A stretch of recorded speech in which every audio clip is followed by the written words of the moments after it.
Hey friends, here is a look at the brick progress that they made yesterday. They were here for a while, but so much of it is prep work, and that is something that I'm not good at. I'm like, slap them up on the wall, guys. But the way they're just like so clean every time they come, they are the same team that took out the stone wall, which if you go to our kitchen remodel highlight, you can see all of that with the stone wall and everything. Jose got the wood floor out yesterday so we can put brick in there. But yeah, so this is how far they got. They will be back on Monday. The one thing that I have to do this weekend is decide what color grout to do. Another thing I love about this team is that they are true artists, and they did some really cool things that I'll share with you that are unique and different to make this look authentic. But choosing the grout it's going to be difficult. So yeah. Here is a closer look at the bricks, and I just love how unique they are and just like the amount of color and patina on all of them. And it's just really interesting going through and looking at the bricks, and this is the thing that it helps to have like a creative person working on the bricks, is that they're going through and they're looking at each individual brick and laying them as they would see them on authentically old buildings. And so this team, not only do they lay brick and stone, but they also take brick and stone off of buildings. So when they're uncovering buildings and taking the brick off, they're seeing how they're laid.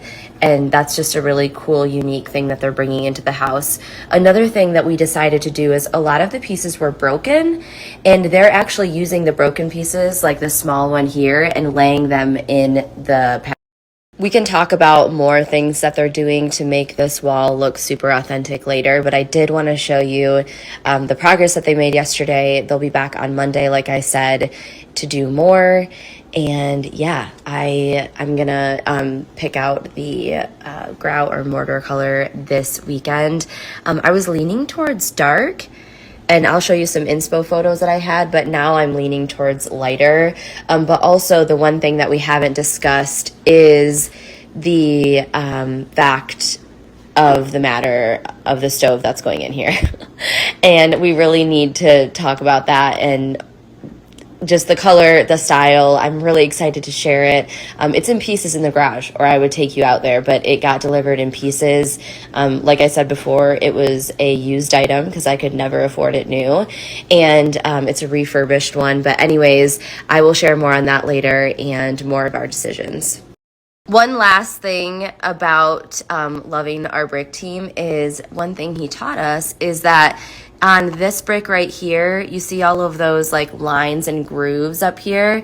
Those are called chatter marks, and they are the oldest of all of the bricks from the 1800s, because when they made the bricks out of clay, they would cut them with wire. So those are the marks you're seeing. So what he's doing is he's putting the ones he finds with chatter marks on the edge here.